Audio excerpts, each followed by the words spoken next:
السلام علیکم. میں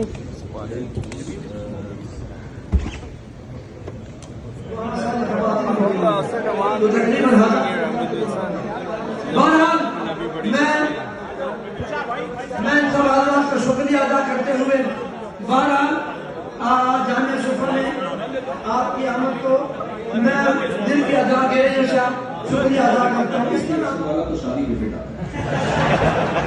یہ الیکشن کا ریئیکشن ہوتا ہے، وہ پھر الگ چیز ہے. وہ لا میں نے کہیں اور فٹ کی ہے، وہ میری کتاب میں آپ پڑھیں گے وہ وہاں فٹ ہوتا ہے. صحیح ہے. تو نیوٹن نے جو لا پیش کیا تھا نا وہ یہ تھا کہ بھائی اس کا خلاصہ یہ ہے کہ چینجر کے بغیر چینجنگ بولو. اس کائنات میں اگر کوئی چیز حرکت میں ہے، چل رہی ہے، جب تک کوئی روکنے والی فورس اس کو روکے گی نہیں تھا، اس کو یہ ٹینشن ہوتی تھی لیلا ملتی کیوں نہیں. لہٰذا وہ درخت کے نیچے بیٹھا سوکھتا گیا بالکل لیلا کے عشق اور محبت میں. اس کی غیر موجودگی کا 2 نمبر مجنون نے فائدہ اٹھایا. 2 نمبر مجنون.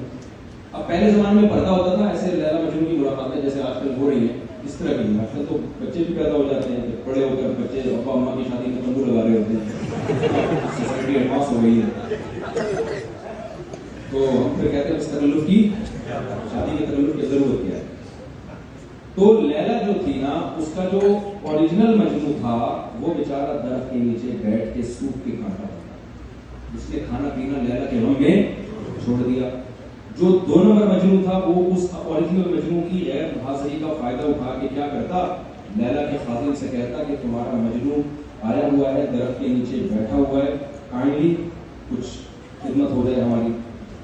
لیلا کہتی چلو میرا مجنون آیا ہوا ہے، دودھ جلیبی بنا کے بھیج دیتی اس کو. وہ مجنون روزانہ لیلا کے عشق میں دودھ جلیبی کھا کھا کے کچھ ٹنڈوں کی طرح موٹا ہوتا.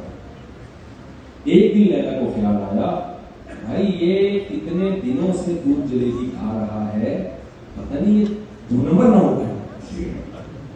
تو ایسا کرو، خالی پیالہ خادم کو دیا، بولا آج دودھ جلیبی نہیں ہے بلکہ لیلا نے کہا ہے کہ اپنی رگ کاٹ کے اس میں خون بھر دو، آج لیلا نے تم سے تمہارا خون مانگا.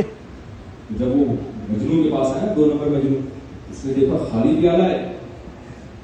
کیا ہوا بھائی دودھ جلیبی کہاں گئی؟ اس نے کہا بھائی یہ جو ہے نا، اس نے کہا کہ آپ یہ خون چاہیے. اس نے کہا خون والے وہ بیٹھے دنیا میں کسی کی ریلیشن کو صرف زبانی دعووں سے نہیں مانا جاتا. زبانی دعووں سے نہیں مانا جاتا. آپ کی کوئی محبوبہ ہو، آپ زبانی باتیں کر رہے ہو. وہ جو میں اکثر چھٹکا سناتا رہتا ہوں یا نئے لوگ بھی ہیں، ایک آدمی کی محبوبہ تھی نا گرل فرینڈ، اسے اپنی اوقات بتانا شروع کر دی. اس نے کہتا دیکھو میرے پاس سلیم کی طرح بنگلہ تو نہیں ہے، میں دل میں تمہیں جگہ دے سکتا ہوں. وسیم کی طرح لینڈ کروزر سامنے بنا ہے اور میں آپ سے بنا ہوا، میں پرانا بھی ہوں سینئر بھی ہوں. سینئر تھوڑی جونیئر کو سجدہ کرتا ہے، ہمیشہ جونیئر سینئر کو سجدہ کرتا ہے. آپ کمپنی میں باس تھے، ایک امپلائی آیا، باس کو حکم دیا جا رہا ہے کہ اس ملازم کے لیے کھڑے ہو جاؤ. باس کیا کہتے ہیں میں باس کس بات کا، جب میں سینئر ہوں مجھے میں کیوں کھڑا ہوا؟ سمجھ میں نہیں آنی بات. تو شیطان نے کیا کیا؟ شیطان نے بولا ہے اور انشاءاللہ وہ ہستی آپ کے سامنے موجود ہے اور انتہائی سکون کے ساتھ اور اطمینان کے ساتھ بیٹھی ہے.